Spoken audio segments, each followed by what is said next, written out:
Why did I throw my sister's cat off the balcony? I was sitting in my roach-infested studio when my sister called me crying. Sis, my rent just went up. I need $2,000. Cassandra, when I told you I would help until you got back on your feet, I didn't mean 3 years of me funding your life while you did nothing to help yourself. She didn't respond, and just added my parents to the call. As soon as they joined, I knew what was coming. We know you can afford more. Don't be greedy, you know your sister suffers from mental health issues. Oh, I knew. Because they never let me forget. I just sent her $1,300 and called it a day. The next morning, I was eating ramen noodles for breakfast when she texted. My therapist says I need a cat for emotional support. An hour later, she sent me a link to some exotic breed that cost $1,000. My hands were shaking from exhaustion. I'd been pulling double shifts just to cover last month's emergency. But somehow I found myself at the ATM again. The cat arrived the following week. This beautiful Russian blue she named Mr. Whiskers. For exactly 3 days, everything was quiet. Then came the text about special food, special litter, special everything. My parents called before I could even respond. It's just cat food. Stop being so difficult. I remember staring at my phone, thinking about how I'd vouched for her with my friend who managed a call center. Perfect job, work from home, choose your hours, no video calls required. She quit on day 2 because the computer screen gave me anxiety. My friend hasn't spoken to me since. That's when something inside me finally snapped. I blocked her number and texted my parents. I'm done. She can figure it out herself. 2 days of silence. Then my dad called and his voice was different. Quiet. Too quiet. You need to come to Cassandra's apartment. Now. My stomach dropped. The way he said it, I thought she'd done something to herself. I drove there so fast I don't even remember the route. When I got there, the door was open. My whole family was crowded in her living room. Parents, aunts, even my cousin who never shows up to anything. They all looked at me like I was a murderer. Cassandra was sobbing on the couch, mascara running down her face in these perfect black streams. You killed him, she wailed. You killed Mr. Whiskers. My mom grabbed my arm, her nails digging in. Come see what you did. They dragged me to the balcony, and there was Mr. Whiskers, laid out on one of her patio chairs like he was sleeping. You poisoned him while I was on my walk today, Cassandra shrieked, because I couldn't afford his special food after you cut me off. Something felt wrong. I reached out to touch him, and that's when I knew. The body was cold. Not just cold. Frozen solid. This cat had been dead for at least a week. My mind started racing. The insurance. She'd mentioned pet insurance when she first got him. This was about money. It was always about money. How could you? My dad's voice cracked. We're disgusted with you. My mom was already pulling out her checkbook. We'll cover the funeral costs, she said to Cassandra. And next month's rent. It's the least we can do after what your sister did. I looked at them all standing there. My parents who'd bankrolled her for years while I ate ramen. My relatives who always praised her for trying so hard. And Cassandra with her perfectly timed tears. They all believed I'd murdered this cat out of spite. And suddenly I realized she'd set this whole thing up. The walk, the timing, the frozen body positioned just right. You think I poisoned him this morning? I asked, my voice surprisingly steady. My mom gasped. Don't you dare disrespect his body. Haven't you done enough? I picked up Mr. Whiskers. He was rigid as a board, like picking up a brick wrapped in fur. Cassandra's eyes went wide. Put him down! The insurance needs to see... She caught herself, but it was too late. If I killed him today, I said, holding the frozen cat up for everyone to see, then watch what happens when a fresh body falls. No! Cassandra lunged forward, but I'd already made my decision. I threw Mr. Whiskers off that third-floor balcony with everything I had. The sound he made when he hit the concrete wasn't a soft thud. It was a loud crack, like dropping a frozen turkey. He actually bounced. The silence was deafening. Everyone stared down at the parking lot, then back at me, then at Cassandra. That cat's been dead for at least a week, I said. Fresh bodies don't bounce. Cassandra's face went white. Maybe rigor mortis, but even she knew how stupid that sounded. You could see it clicking in everyone's heads. The way she'd called them all here. The specific timing. For the first time in 3 years, she had nothing to say. Luckily, I didn't have that problem. And by the time I was finished, well, let's just say I wasn't the only one throwing things off the balcony. I stood there on the balcony watching my entire family stare down at the parking lot where Mr. Whiskers' frozen body had shattered on impact. The silence stretched for what felt like forever, before Aunt Gwendolyn broke it with a quiet statement. My parents looked at Cassandra, then at me, then back at the parking lot, their faces showing the exact moment their certainty cracked. You could actually see it happening, like watching ice break apart on a frozen lake. My dad's mouth opened and closed without any sound coming out. My mom's hand went to her throat. Cassandra started stammering about how maybe the freezer in her apartment malfunctioned and somehow froze him without her knowing. Nobody was buying it, and I could see it in their faces. The excuse was so weak it actually made things worse. My dad stepped forward and asked her directly when she last saw Mr. Whiskers alive. She couldn't give a straight answer, just kept repeating different versions of a few days ago, while her eyes darted around looking for an escape. First it was 3 days, then maybe 4, then she wasn't sure exactly. Each change made her look guiltier. My mom tried to salvage the situation by suggesting we all just calm down and discuss this rationally inside. But my cousin, who never speaks up at family gatherings, said flatly that frozen bodies don't lie. Then he asked Cassandra point blank if she killed her own cat for insurance money. The accusation hanging in the air made Cassandra's face go bright red. She opened her mouth to protest, but nothing came out at first. I jumped in before she could recover and told them all about the job I got her with my friend at the call center. How she quit after 2 days because of anxiety, even though there were no video calls, and she could choose her own hours. My friend hasn't spoken to me since because I vouched for Cassandra, and she made me look like an idiot. The family members who didn't know about this exchanged uncomfortable glances. I saw my dad's jaw tighten. Cassandra tried to redirect by crying harder and saying, I've always been jealous of her, that I've never understood her mental health struggles. But Aunt Gwendolyn cut her off and said that mental health issues don't explain insurance fraud.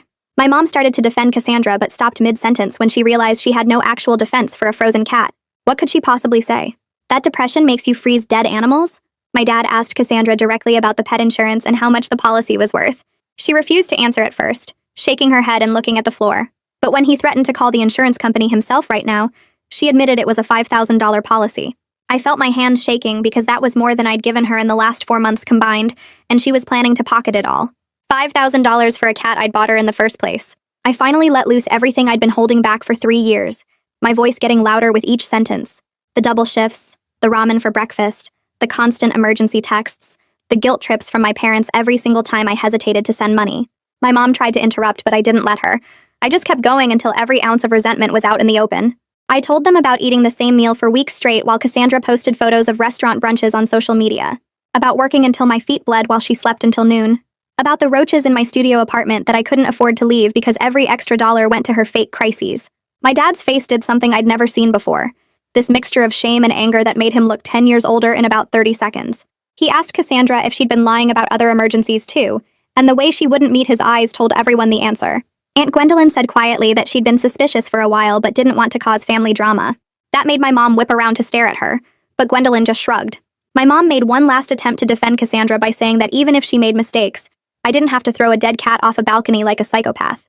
I pointed out that I threw a frozen cat off a balcony to prove it was frozen, and if that made me a psychopath, then what did faking a pet's death for money make Cassandra? Nobody had an answer for that. The silence was even heavier than before. Cassandra suddenly switched tactics and started apologizing, saying she'd been so depressed and desperate and didn't know what else to do. But I was done falling for her performance, so I asked her exactly when Mr. Whiskers died and what she did with the body while waiting to stage this scene. She couldn't answer, just kept crying and saying she didn't remember, which made it even more obvious this was planned. You don't forget putting a dead cat in your freezer. You don't forget keeping it there for over a week. You don't forget thawing it out just enough to position it on a chair for maximum dramatic effect. My cousin pulled out his phone and started tapping at the screen while everyone stood there in shocked silence. He scrolled for a minute and then started reading out loud about pet insurance fraud being a misdemeanor in our state, with fines up to $10,000 and possible jail time depending on the amount involved. Cassandra's face went from white to almost gray, and she reached out like she was going to grab the phone from his hands. She started begging him to put it away, her voice getting higher and more panicked with each word, saying this was a family matter and we didn't need to bring legal stuff into it. My cousin just kept reading, his voice flat and factual, about how attempting to defraud an insurance company was taken seriously and could result in criminal charges even for first-time offenders. Aunt Gwendolyn stepped forward and said this stopped being just a family matter the second Cassandra tried to frame me for animal cruelty in front of everyone. She pointed at me and then at Cassandra and said that if the cat had actually been freshly dead, I would have looked like a complete monster throwing it off the balcony, and that was clearly part of Cassandra's plan all along. My mom opened her mouth to protest, but Gwendolyn held up her hand and told her to be quiet for once, and actually listen to what was happening instead of automatically defending Cassandra like she always did. The sharpness in Gwendolyn's voice made my mom's mouth snap shut, and she actually took a step backward. Gwendolyn kept going, saying she'd watched this pattern for years, and it was time someone in this family faced some actual consequences for their actions instead of getting bailed out over and over. I pulled out my phone with shaking hands and opened my banking app. I started reading off the transfers one by one, my voice getting steadier as I went through the list. $1,500 for rent in March, $2,000 for car repairs in April that apparently never happened since there was a nail salon charge the same day, $800 for medical bills in May, $1,000 for Mr. Whiskers, $600 for special cat supplies, another $1,200 for rent in June. The numbers kept coming and I watched my dad's face change with each one. When I got to the total and said it was over $20,000 in 3 years, my dad made this choking sound and grabbed the back of the couch. His face went from shame to pure anger in about 5 seconds, and he stared at Cassandra like he'd never seen her before. My mom tried to argue that I made good money so I could afford to help my sister, and that's when I completely lost it. I told her I made decent money, but not great money, and I'd been living in a roach-infested studio apartment eating ramen noodles for dinner, because every single extra dollar went to Cassandra's fake emergencies. My voice cracked when I said I hadn't bought new clothes in 2 years, except for work uniforms, and I hadn't gone on a vacation since college because I couldn't afford it.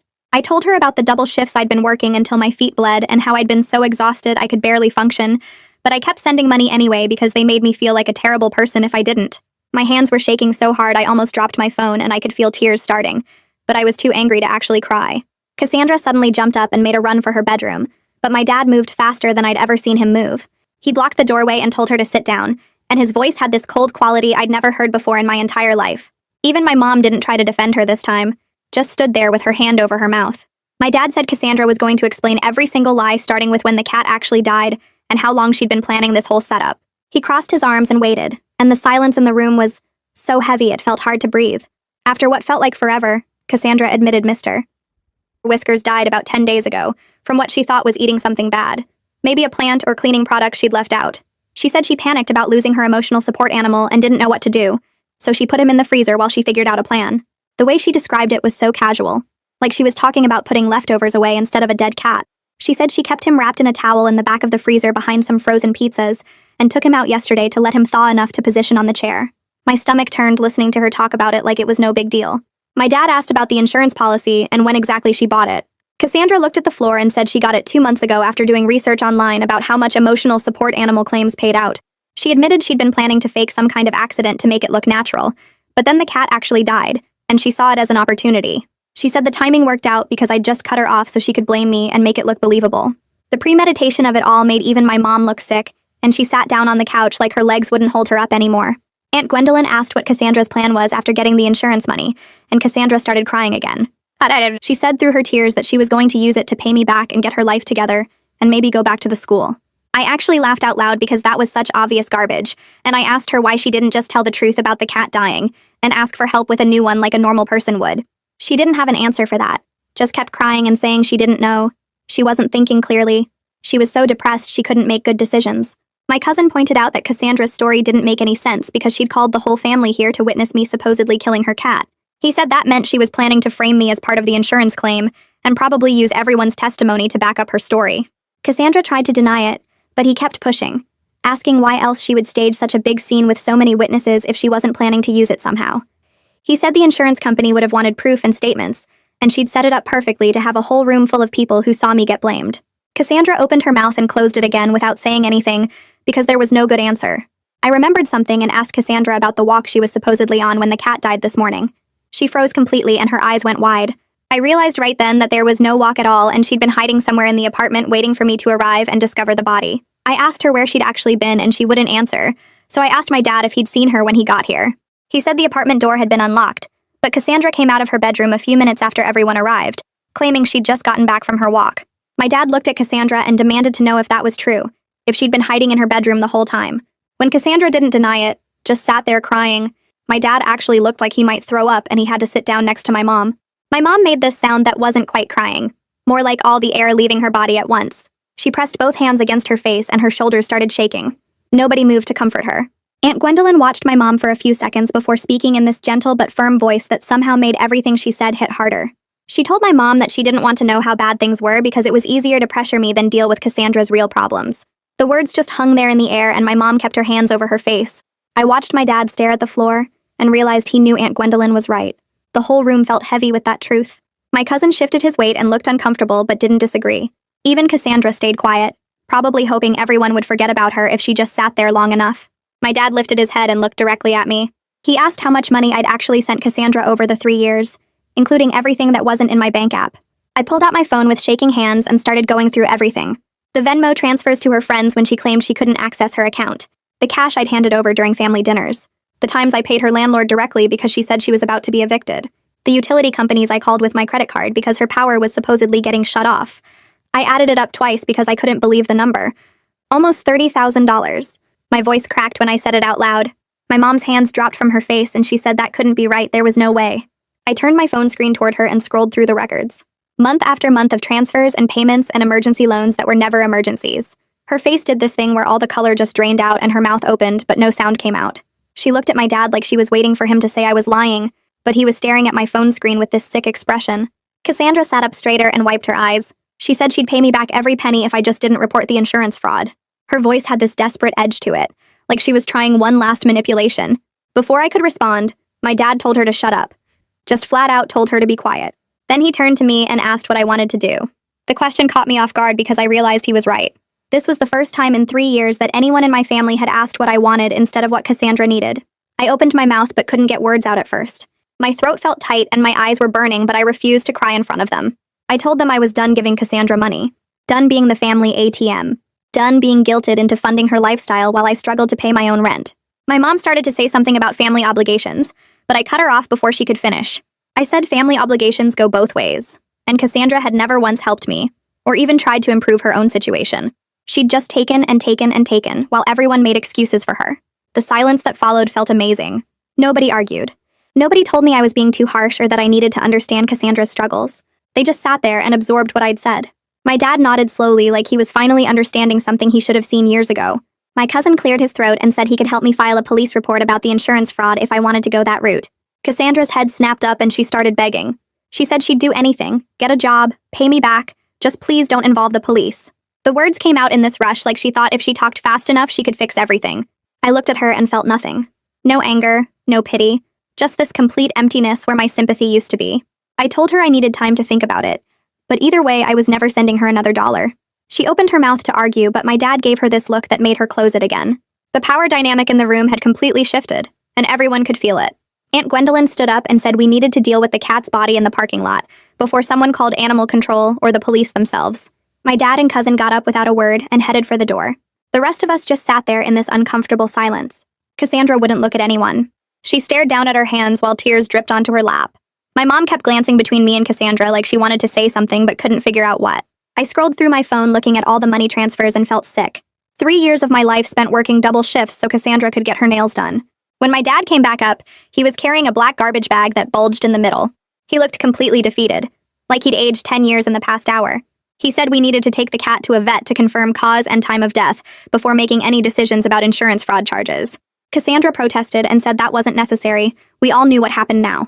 My dad ignored her completely. He didn't even look in her direction, just kept talking to the rest of us about finding a vet who could do the examination. It might have been the first time I'd ever seen him ignore Cassandra when she was talking.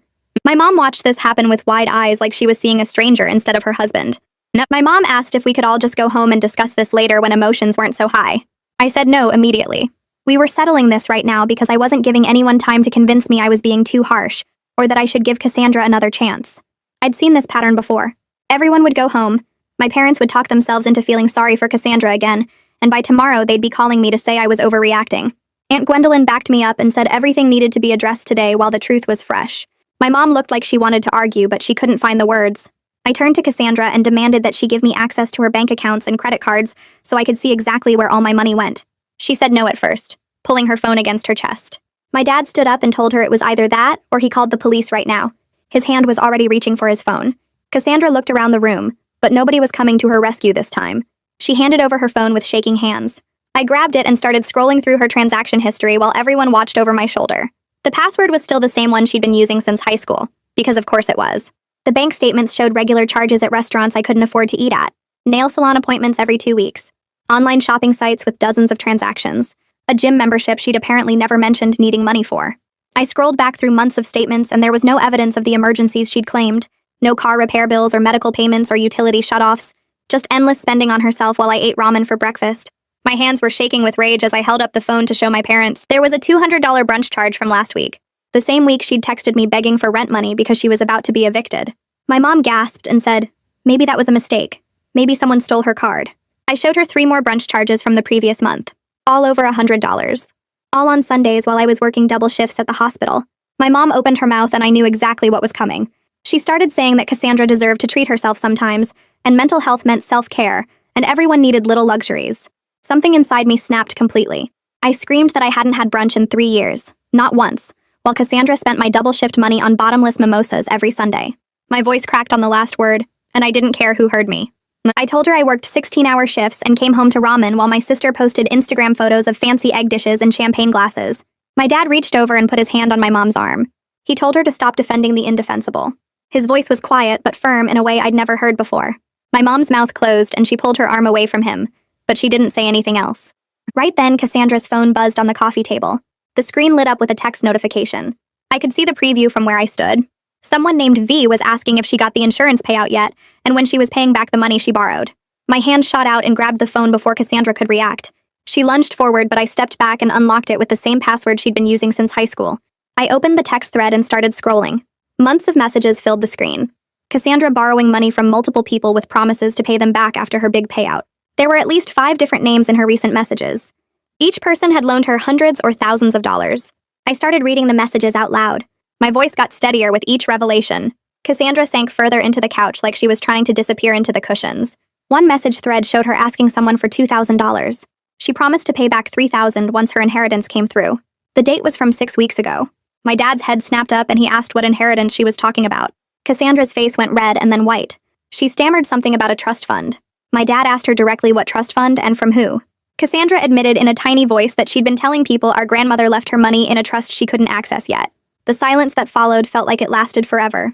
Aunt Gwendolyn spoke up from the corner where she'd been watching everything. She pointed out that our grandmother was still alive and living in Florida.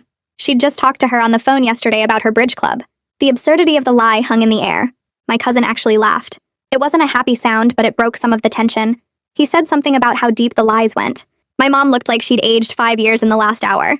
Her face had gone gray and she kept opening and closing her mouth without making any sound. My dad stood up. His movements were slow and deliberate. He looked at Cassandra and his face was completely blank. He told her she had 2 choices. She could come with him right now to the insurance company to cancel the claim and confess the fraud, or he would call the police and let them handle it. Those were the only 2 options. Cassandra started begging. She asked if there was a third option. My dad said no. Just those 2 choices. He pulled out his phone and looked at the time. He told her she had 60 seconds to decide. The countdown started. I watched the seconds tick by on the wall clock. Nobody moved. Cassandra looked around the room, but everyone avoided her eyes. She kept opening her mouth like she wanted to negotiate, but my dad's face stopped her. At 58 seconds, she whispered that she'd go to the insurance company. My dad nodded. He said I was coming too as a witness. Aunt Gwendolyn stepped forward and volunteered to drive us all since emotions were too high for safe driving. My mom said she was coming as well. Nobody argued with her, even though it felt like she was still trying to protect Cassandra somehow. My dad told my cousin to stay at the apartment. He needed someone here to prevent tampering with evidence. My cousin said he'd use the time to document everything with photos and videos. He already had his phone out and was taking pictures of the open freezer and the bank statements spread across the coffee table. We all moved toward the door. The car ride felt surreal. Aunt Gwendolyn drove while my dad sat in the passenger seat. I ended up in the back between my mom and Cassandra. The silence was broken only by Cassandra's occasional sniffles. I stared out the window and watched the buildings pass by. I felt absolutely nothing. It was like I'd used up all my emotions for the day, and now I was just going through the motions. My body was there, but my mind felt disconnected from everything happening. The insurance company building appeared after about 15 minutes. We parked and walked inside. The lobby was generic with beige walls and corporate art. A receptionist directed us to the claims department on the 3rd floor. We took the elevator up. At the insurance company office, we met with Elodie Sanderson. She was an investigator who came out to greet us in the waiting area. She took one look at our family dynamic and seemed to understand immediately that something serious was happening. Her eyes moved from my dad's stern face to Cassandra's tear-streaked cheeks to my blank expression. She led us into a conference room with a long table and too many chairs. My dad explained the situation in surprisingly clear terms. He laid out the timeline of the cat's death and the frozen body and the attempted insurance claim. Cassandra sat there looking like she wanted to disappear through the floor. Elodie listened carefully and took detailed notes on a yellow legal pad. She asked Cassandra direct questions about when she purchased the policy. Cassandra answered in a whisper. Elodie asked when the cat actually died. Cassandra said about 10 days before the incident. Elodie asked what her intentions were with the claim. Cassandra tried to minimize everything. She said she just panicked and made bad decisions. Elodie wasn't having it. She pointed out that insurance fraud was a serious crime. She said voluntary confession might help, but it wouldn't erase consequences. There would be legal ramifications regardless. My mom reached across the table for Cassandra's hand. Cassandra pulled away. It might have been the first time she'd ever rejected Mom's comfort. Elodie turned to me. She asked about the frozen cat and the balcony incident. I explained everything in a flat voice. The frozen body. The way it bounced when it hit the concrete. Cassandra's slip about the insurance needing to see the body. The whole elaborate setup with the family witnesses. Elodie's eyebrows went up. She wrote something down and underlined it twice. She said that attempting to frame a family member as part of an insurance fraud scheme significantly worsened the case. That elevated it beyond simple fraud into something more serious. Cassandra started crying harder. The sound filled the small conference room. Elodie just passed her a tissue box from the credenza and kept writing notes. Her pen moved steadily across the paper while Cassandra's sobs got louder. Elodie set down her pen and looked at my dad. She said she needed to keep the cat's body for a full veterinary examination to confirm the time and cause of death. My dad nodded and reached for the garbage bag he'd brought in from the parking lot. He handed it across the table to Elodie like he was passing over groceries, not his daughter's dead frozen cat. Elodie took the bag without even blinking, just set it carefully on the floor beside her chair. I guess dead frozen cats were just another Tuesday for her. She told us the vet results would take a few days to come back, but based on everything I described about the body being frozen solid, she felt confident about the timeline. Cassandra's sobs got quieter, like she was running out of steam. Elodie turned back to her notes and started explaining what happens next. She said the insurance company would definitely not be paying out the claim. Her voice was flat and professional when she said they'd likely be pursuing criminal charges given the clear signs of planning and attempted fraud. Cassandra's head snapped up and she started begging. She said she'd do anything. She'd withdraw the claim right now. Just please don't press charges. Elodie's expression didn't change at all. She explained it was out of her hands now and the legal department would be making the final decision about prosecution. My mom leaned forward and asked if there were any other options, any way to make this go away. Elodie looked at her directly and said no. There weren't any alternatives once fraud was proven with this much evidence. The room went quiet except for Cassandra's sniffling. Elodie gathered up her notes and stood, which seemed to be our signal that the meeting was over. We filed out of the insurance office in silence. The elevator ride down felt longer than the ride up. Nobody spoke until we got to the parking lot. That's when my mom started talking about getting Cassandra a lawyer, saying we needed to find someone good who specialized in this kind of thing. I stopped walking and turned to face her. I told her that was fine if she wanted to do that, but I wasn't paying for it.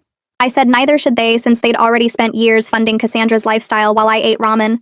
My mom opened her mouth to argue, but my dad cut her off. He said I was right, that Cassandra needed to face real consequences for once instead of being bailed out. My mom looked at him like he'd just slapped her. She didn't argue though, just pressed her lips together and got in the car. Aunt Gwendolyn drove us back to Cassandra's apartment where my cousin was waiting. He met us at the door with his phone in hand, looking pleased with himself. He'd spent the time documenting everything with photos and videos.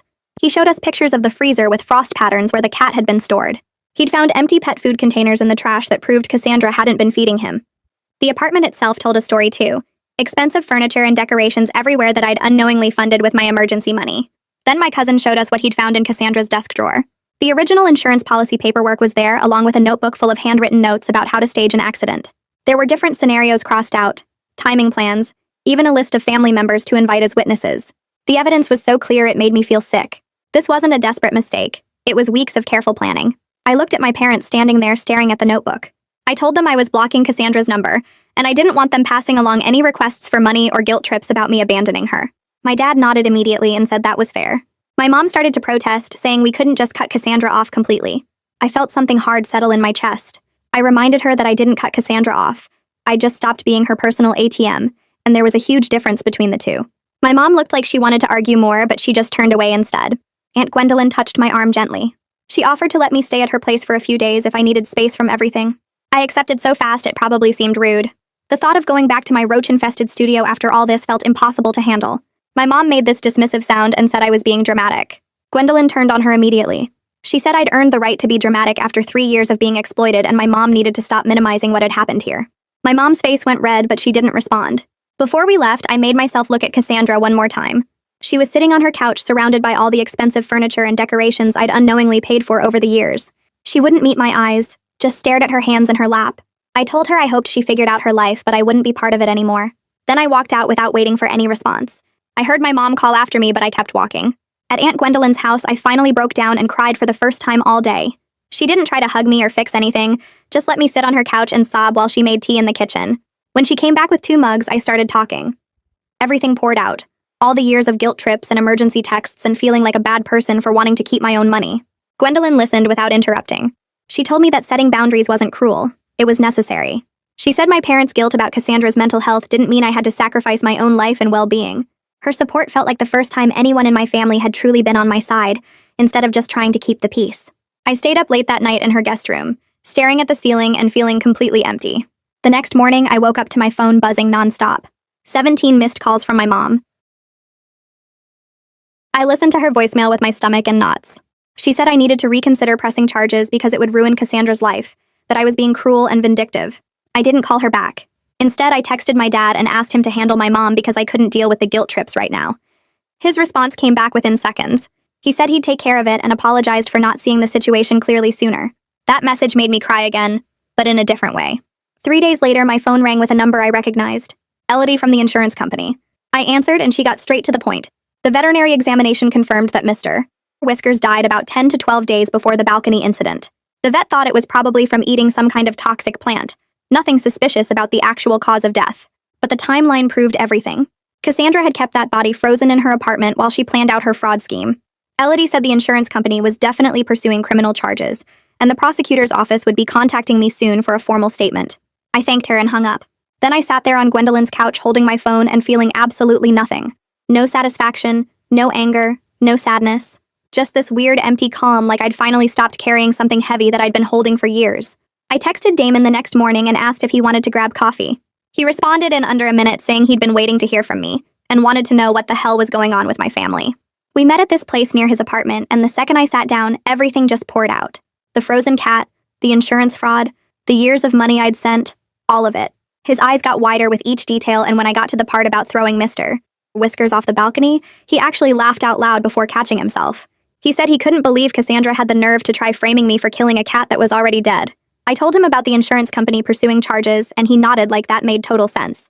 Then he pulled out his laptop and said we should look at apartments since I'd actually have money now. We spent the next 3 hours scrolling through listings, and I felt this weird excitement building in my chest. A 1-bedroom with actual windows and no roaches. A kitchen where I could cook real food. A bathroom that didn't have mold in the corners. Damon kept pointing out places near good restaurants and parks, talking about my life like it was something worth planning for instead of just surviving. For the first time in years, I wasn't thinking about Cassandra's next emergency or my parents' next guilt trip. I was thinking about where I wanted to live and what kind of furniture I'd buy and whether I wanted hardwood floors or carpet. 2 days later, I was sitting in Gwendolyn's living room looking at apartment applications when someone knocked on the door. Gwendolyn was in the shower, so I answered it, and there was my mom standing on the porch with red eyes and tissues in her hand. She pushed past me into the house before I could say anything. She started talking immediately about how I needed to call the insurance company and tell them it was all a misunderstanding. I just stared at her and said I couldn't drop charges I didn't file. The insurance company was handling it themselves because fraud is a crime against them, not against me. She grabbed my arms and said I was tearing the family apart, that Cassandra was having panic attacks and couldn't sleep. I felt my hands curl into fists and had to physically stop myself from screaming that Cassandra tore the family apart by being a manipulative liar for 3 years. My mom kept going, saying that Cassandra made a mistake, but she was still my sister, and I was being cruel. She said families forgive each other and move on, that holding grudges was toxic. I told her this wasn't a grudge, it was consequences. And maybe if Cassandra had faced consequences years ago, she wouldn't have escalated to insurance fraud. Gwendolyn came out of the bathroom in her robe with wet hair and immediately told my mom she needed to leave. My mom spun around and started yelling at her, saying she'd turned me against Cassandra and poisoned my mind. Gwendolyn didn't raise her voice, just said calmly that my mom had been enabling destructive behavior for years, and it was time to let Cassandra face real consequences. My mom's face went bright red and she said Gwendolyn didn't understand because she didn't have kids. Gwendolyn said she understood perfectly well that protecting someone from consequences wasn't love, it was harm. She walked to the door and opened it, standing there waiting.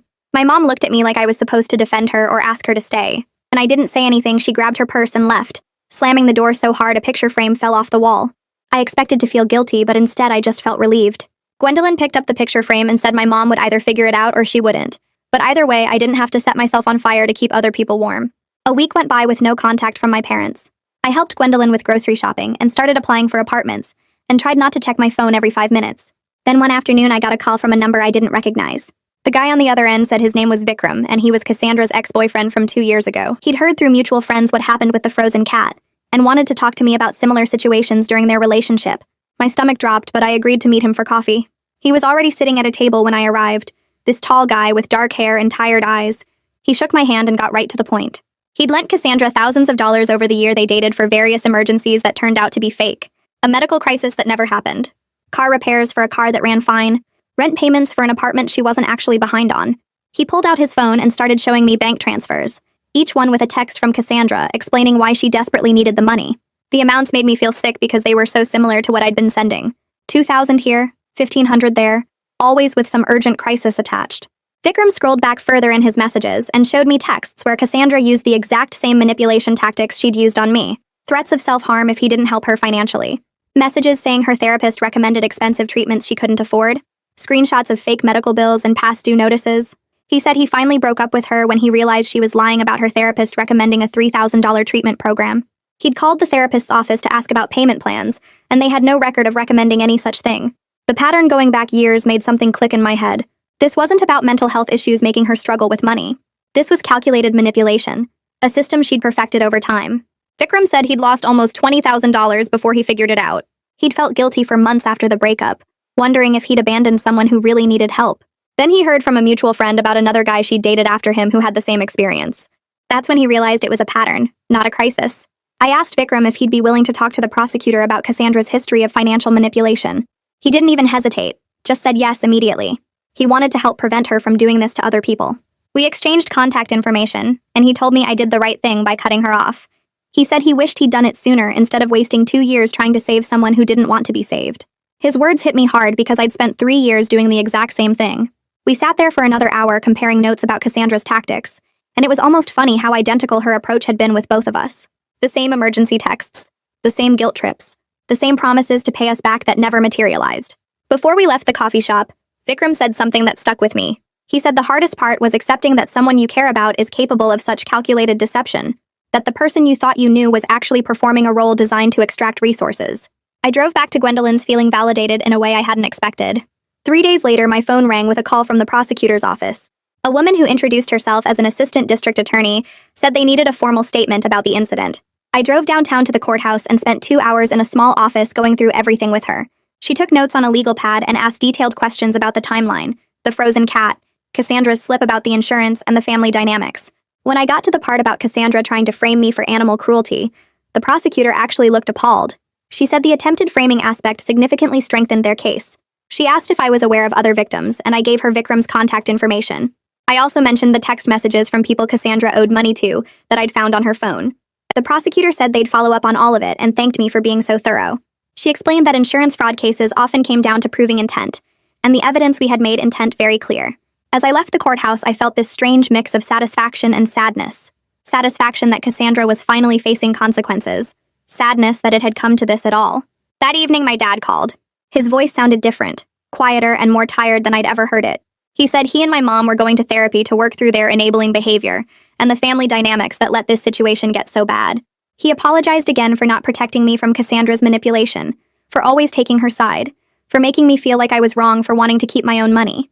I told him I appreciated the apology, but I needed time before we could rebuild our relationship. He said he understood completely and didn't push. He asked if I was doing okay, and I said I was staying with Gwendolyn and looking at apartments. He offered to help with the deposit, but I told him no. I needed to do this on my own with my own money. There was a long pause, and then he said he was proud of me for setting boundaries. We hung up, and I sat there staring at my phone, feeling like maybe eventually things could be okay with him, even if they'd never be the same. Damon helped me move into my new apartment 2 weeks later. It was a 1-bedroom on the 2nd floor of a building with actual maintenance and no roaches. The kitchen had new appliances, and the bathroom had good water pressure, and there was a small balcony where I could sit without worrying about frozen cats. We spent all day carrying boxes up the stairs and assembling furniture I'd bought from IKEA. As we unpacked, I realized I was setting up a space that was entirely mine. Nobody else's emergencies had paid for this. Nobody else's guilt trips had influenced my choices. Every piece of furniture, every dish, every towel was something I'd picked out and purchased with money I'd earned and kept. That night after Damon left, I went to the grocery store and bought real food. Fresh vegetables and chicken breasts and pasta and ingredients for actual meals. The total came to $80, and I paid it without my hands shaking or my stomach dropping. I got home and made myself dinner in my own kitchen, and it felt like the most luxurious thing I'd ever done.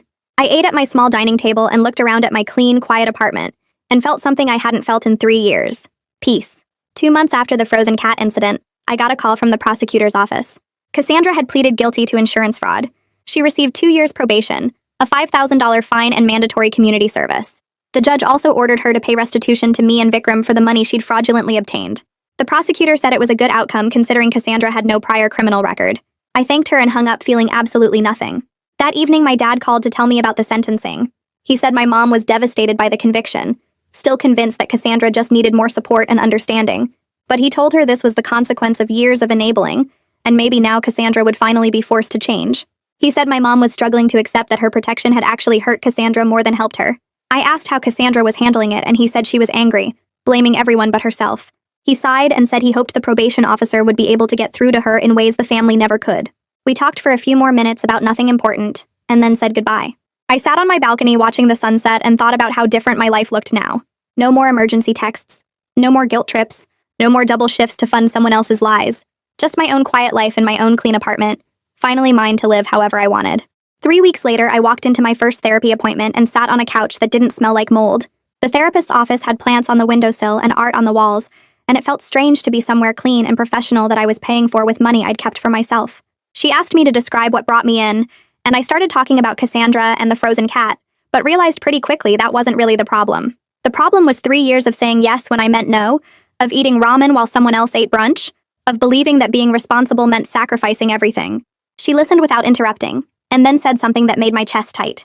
I'd been conditioned my whole life to be the fixer, the responsible one who held everything together while everyone else fell apart. Breaking that pattern wasn't selfish. It was necessary for my survival. The sessions cost $150 each week, and I could actually afford them without checking my bank account first, or calculating how many double shifts I'd need to work.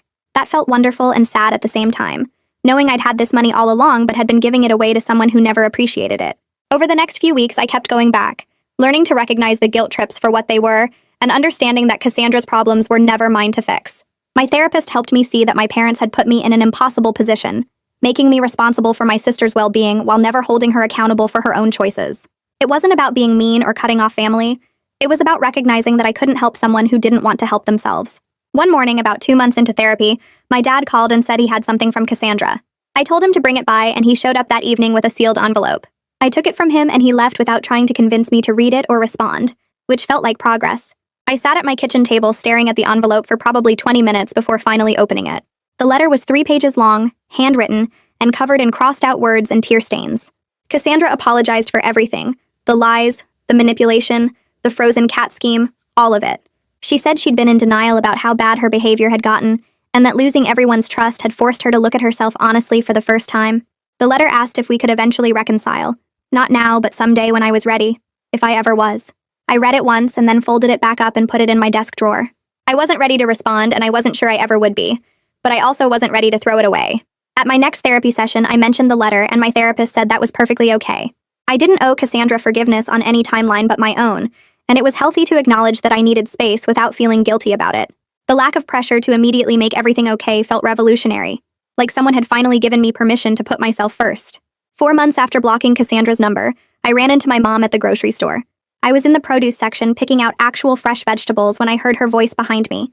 We both froze for a second, and then she asked how I was doing in this careful, formal way that made it clear she didn't know how to talk to me anymore. I said I was fine and asked about her. She told me Cassandra had gotten a job at a retail store and was actually showing up every day, that her probation officer checked in regularly, and she hadn't missed any of her community service hours. My mom's voice had this edge to it, like she wanted credit for Cassandra's progress, like she was waiting for me to say I was proud or that I'd been too harsh. I just said I was glad Cassandra was taking responsibility for her actions, and then excused myself to finish shopping. It wasn't warm, but it wasn't hostile either, just the reality of a relationship that had been permanently changed. She didn't try to hug me or suggest we get coffee, and I didn't offer my new address or phone number. We were family, but we weren't close anymore, and maybe we never really had been. That evening, I sat in my clean apartment eating chicken and vegetables I'd cooked myself while Damon looked at vacation packages on his laptop. We were planning a trip to the beach, something I hadn't done since college because every spare dollar had gone to emergencies that weren't real. He showed me pictures of hotels, and I picked one that was nice but not too expensive, still getting used to the idea that I could spend money on myself without guilt. As we talked about beach days and restaurants and doing absolutely nothing productive, I realized I was genuinely happy for the first time in years. The family situation was still messy and probably always would be. Some relationships were damaged beyond full repair, and I'd made peace with that. But I was building a life that was mine instead of constantly sacrificing for someone who never appreciated it. Cassandra was facing real consequences and maybe learning to stand on her own feet. My parents were working through their issues in therapy. And I was finally free from the obligation to fix everything and everyone. It wasn't a perfect ending where everyone learned a beautiful lesson and came together for holidays. It was real, and it was mine, and that was enough.